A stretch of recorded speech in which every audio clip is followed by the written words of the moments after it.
Course మీరు చెప్పినట్టుగా diversify చేసి రకరకాల ఏరియాస్ నుంచి రకరకాల ప్లేసెస్ నుంచి చమురు తీసుకుంటున్నాం. అంటే మెయిన్ చమురు గురించి మాట్లాడుకుంటున్నాం కాబట్టి రష్యా ఇస్తున్నటువంటి ఆ రేటుకి సంబంధించి రష్యా అయితే ఎంతకి తక్కువకి ఇస్తోందో ఈ టైప్ ఆఫ్లో ఒపెక్ నుంచి కూడా మనకి పొందితే ఎలా ఉంటుంది? ఈ నేపథ్యంలో ఒపెక్ దేశాలకు సంబంధించి ఏం మాట్లాడుకోవచ్చు సార్? ఒపెక్ దేశాలు ఒక్క దేశం తగ్గించైతే కాదు. ఒపెక్ అనేది ఒక ఎక్స్పోర్టింగ్ కంట్రీ. అవును, ఒపెక్ అంటే oil and petrol exporting countries. అవి దరిదాపు ఒక 33 దేశాల సభ్యత్వం ఉన్నటువంటి దేశాలు. అవునండి. కాబట్టి ఎంత నిర్ణయించాలో ఇంటర్నేషనల్ మార్కెట్ లో ఎంత కమ్మాలనేది అన్ని దేశాలు కలిసి నిర్ణయించుకుంటాయి. ఒక దేశం తగ్గించి నిర్ణయించి సప్లై చేసే అవకాశం లేదు. రెండవది వాళ్ళకి ఇప్పుడు అవసరం కూడా లేదు, తగ్గించి మనకి ఇవ్వాల్సినటువంటి అవసరం కూడా లేదు. రష్యాకి ఎందుకు అవసరం ఉంది? రష్యా రెవెన్యూని దెబ్బ కొట్టాలని. రష్యాకు వచ్చేటువంటి ప్రధాన రెవెన్యూ ఆయిల్ మీదనే కాబట్టి ఈ ఆయిల్ ఇతరులు కొనుగోలు చేయకుంటుంటే రష్యాని ఎకానమీ వీక్ అయిపోద్ది. వీక్ అయిపోయినప్పుడు యుక్రెయిన్ మీద యుద్ధం చేయకుండా ఉంటుంది. కాబట్టి రష్యాని వీక్ చేయాలంటే వాళ్ళు పెట్టిన శాంక్షన్స్ సరిపోవట్లేదు. కాబట్టి ఆయిల్ ఇతర దేశాలు కొనకుండా చేయాలనేటువంటిది ఇప్పుడు ట్రంప్ యొక్క ఎత్తుగడ. అయితే మనకన్నా ఎక్కువ చైనా కొంటుంది. చైనా ఒక్క రష్యా నుంచే కాదు, తనకు బతశత్రువు అనుకుంటున్నటువంటి ఇరాన్ నుంచి కూడా కొంటుంది. కాబట్టి చైనా జోలికి పోకుండా మనల్నే ముందు ఈ విధంగా కట్టడి చేయటం. రెండవది, మిమ్మల్నే కాదు రేపు రానున్న కాలంలో చైనాను కూడా కట్టడి చేస్తాం, చైనా మీద కూడా మేము ఈ టారిఫ్ విధిస్తామని చెప్తుంది. కాబట్టి వాళ్ళు ఉన్నటువంటి ఈ పరిస్థితుల్లో మొత్తం మీద బ్రెజిల్ మీద ఈ పాటికి యుద్ధం ప్రకటించుడు 50% అని. కాబట్టి బ్రెజిల్ మీద, తర్వాత చైనా మీద, మన మీద, ఈ 3 దేశాల నుంచి కూడా ఒక డిసడ్వాంటేజ్ క్రియేట్ చేసి రష్యన్ రెవెన్యూని రాకుండా చేసి రష్యాని దివాలు తీస్తే యుక్రెయిన్ మీద యుద్ధం చేయదు అనేటువంటి ఉద్దేశంతో ఈ ప్లాన్ ఆఫ్ యాక్షన్ లోకి దిగిండు. అయితే దీనికి విరుగుడుగా చైనా సపోర్టింగ్ ఉంది. ఎందుకంటే చైనా రష్యాని దిగుమతి చేసుకోవద్దంటే వినే స్థితిలో లేదు. అసలు 250% అంటేనే తెల్లారి మేము 200% మీ మీద వేస్తున్నామని కౌంటర్ ప్రకటన ఇచ్చింది. కాబట్టి ఈ పరిస్థితుల్లో తర్వాత ఎకానమీస్ కూడా ఇవాళ అమెరికన్ ఎకానమీ $30 ట్రిలియన్. ఈ దేశాలు కలిపితే కూడా ఇప్పుడు చైనా $20 ట్రిలియన్, ఇండియా $4 ట్రిలియన్, తర్వాత సోవియట్ యూనియన్ $2 ట్రిలియన్, అదే వాళ్ళ పర్చేజింగ్ పవర్ ప్రకారం అయితే $7 ట్రిలియన్, ఆ తర్వాత బ్రెజిల్ కూడా $2-3 ట్రిలియన్. ఈ బ్రిక్స్ దేశాలు, ఈ 4-5 దేశాలే అమెరికా ఎకానమీ అంత ఉన్నాయి. కాబట్టి దీన్ని సస్టైన్ చేసుకోవటానికి ఈ దేశాల మధ్య ఇప్పుడు మనం దానికి ఒక ఎగ్జాంపుల్ చెప్తా. ఇప్పుడు అమెరికా నుంచి ఒకవేళ $40 బిలియన్ నష్టం వస్తుంది ఈ పెంచడం తోటి. ఎట్లా అనుకుంటే మొన్న బ్రిటన్ తోటి కుదుర్చుకున్న ఒప్పందం ద్వారా $25 ట్రిలియన్ పెరగబోతుంది దాంతో ఉన్నటువంటి వ్యాపారం. కాబట్టి ఇతర దేశాలతోటి ఫ్రీ ట్రేడ్ అగ్రిమెంట్లు చేసుకోవటం వల్ల అమెరికా నుంచి వచ్చేటువంటి నష్టాన్ని కొంత పూడ్చుకోవచ్చు. తర్వాత ఆమె ఇంట్లోనే ఉంటే అమెరికా నుంచి మనకు ఒక $40 బిలియన్ దిగుమతి అవుతున్నాయి, $41 బిలియన్. వాటి మీద మనం కూడా రెచ్చిపోతే, అమెరికా ఇంకా రెచ్చిపోతే మనం కూడా కౌంటరు టారిఫ్లు 50% వేసే అవకాశం ఉంది. ఇప్పుడు యావరేజ్న 15% ఉంది, మనం కూడా 50% పెంచే అవకాశం ఉంది. కాబట్టి ఆ మేరకు వాళ్ళ మీద కూడా ఎఫెక్ట్ ఉంటుంది.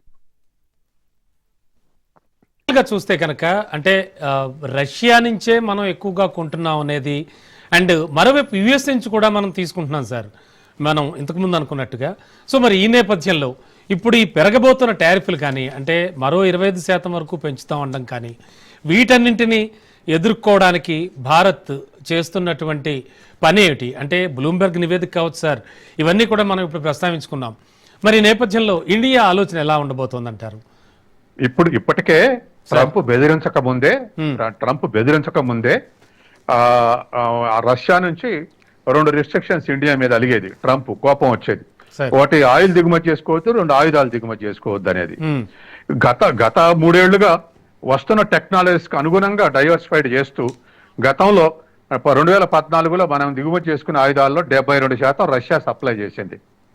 ఇప్పుడు రష్యా సప్లై చేసే ఆయుధాల శాతం 36% తగ్గింది. అట్లాగే ఫ్రాన్స్ నుంచి 5-10% దిగుమతి చేసేది 28% దిగుమతి చేసుకుంటున్నాం ఆయుధాలు. అమెరికా నుంచి అసలు దిగుమతి చేసుకోపోయేది ఇప్పుడు 13% దిగుమతి చేసుకుంటున్నాం.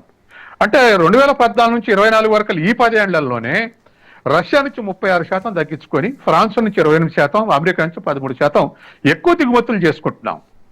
ఇది కూడా బెదిరిస్తే ఇక ఇంతకన్నా మించినటువంటి థ్రెట్ ఉంది ఆయుధాల విషయంలో. అట్లాగే ఆయిల్ విషయంలో కూడా రష్యా నుంచి ఇతర దేశాల నుంచి మినిమైజ్ చేసుకొని అమెరికా నుంచి ఎక్కువ కొనుగోలు చేస్తున్నాం మనం. అమెరికా రష్యా రేటుకి ఇస్తుందా? ఇవ్వదు. కాబట్టి ఇవాళ ఉన్నటువంటి పరిస్థితుల్లో తర్వాత ఇంకో కోపం ఏమొస్తుందంటే ఆ రష్యా ఆయిల్ దిగుమతి చేసుకొని ఇంటర్నేషనల్ మార్కెట్లో అమ్ముకొని ఇండియా లాభపడుతుంది అని ఒక ట్రంప్ స్టేట్మెంట్ ఇచ్చాడు. నీకెందుకు ఇండియా లాభపడితే? ఇండియా లాభపడటం కూడా నీకు కోపమేనా? అంటే ఇండియా ప్రయోజనం కూడా నీకు కోపం వస్తే ఈ దేశాన్ని మరి నీకు అప్పచెప్పాలనా అనేటువంటి ప్రశ్న వస్తుంది. కాబట్టి ఇంత దూరం వచ్చిన తర్వాత గత 6 నెలలుగా మోడీ ఏం మాట్లాడలేదు అన్నటువంటి విమర్శ ఉండేది. నిన్ననో మొన్ననో మా రైతుల్ని, తర్వాత మా పాల ఉత్పత్తిదారులని, తర్వాత మా మత్స్యకారులను కాపాడుకోవాల్సిన బాధ్యత మా మీద ఉందని నిన్న మొన్న స్టేట్మెంట్లు ఇచ్చిండు మోడీ ఈ నెల తర్వాత. ఎందుకని ఇచ్చిండు అంటే ఇప్పుడు అమెరికా నుంచి వచ్చే ఇంపోర్ట్స్ మీద ఏది పాడి పరిశ్రమ కానీ వ్యవసాయదారులు కానీ వీటన్నిటి మీద మనం 39% టారిఫ్ విధిస్తున్నాం. 30% టారిఫ్ విధిస్తేనే మన వ్యవసాయం, మన పాలు రక్షించబడతాయి. ఎందుకంటే మనకేం కాస్ట్ ఎక్కువ అవుతుంది అవి ప్రొడ్యూస్ చేయాలంటే. అమెరికాలో సబ్సిడీ ఇచ్చి ఉత్పత్తి చేయిస్తారు పాలు కానీ వ్యవసాయం కానీ.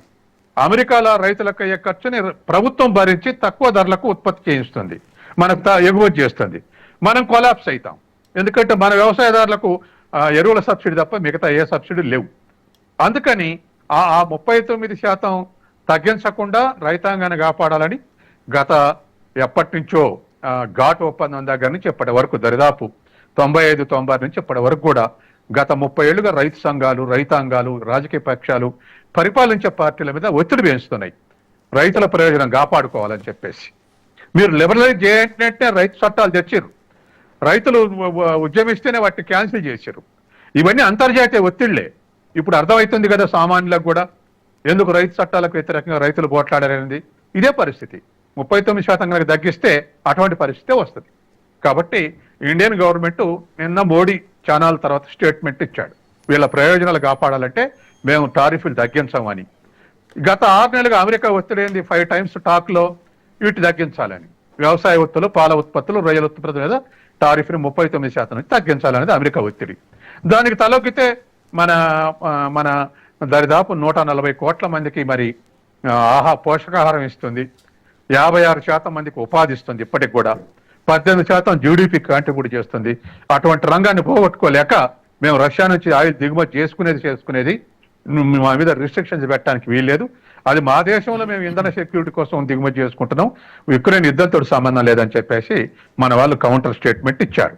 తర్వాత అసలు మీరెందుకు వ్యాపారం చేస్తారు? అమెరికా వాళ్ళు అత్యంత విలువైనటువంటి యురేనియంని రష్యా నుంచి దిగుమతి చేసుకుంటుంది. యూరప్ అందరికీ, అన్ని దేశాలకు రష్యాతోటి వ్యాపార సంబంధాలు ఉన్నాయి, మీరెందుకు చేసుకుంటారని నిన్న ప్రశ్నించాల్సి వచ్చింది ధైర్యం చేసి. Yes sir.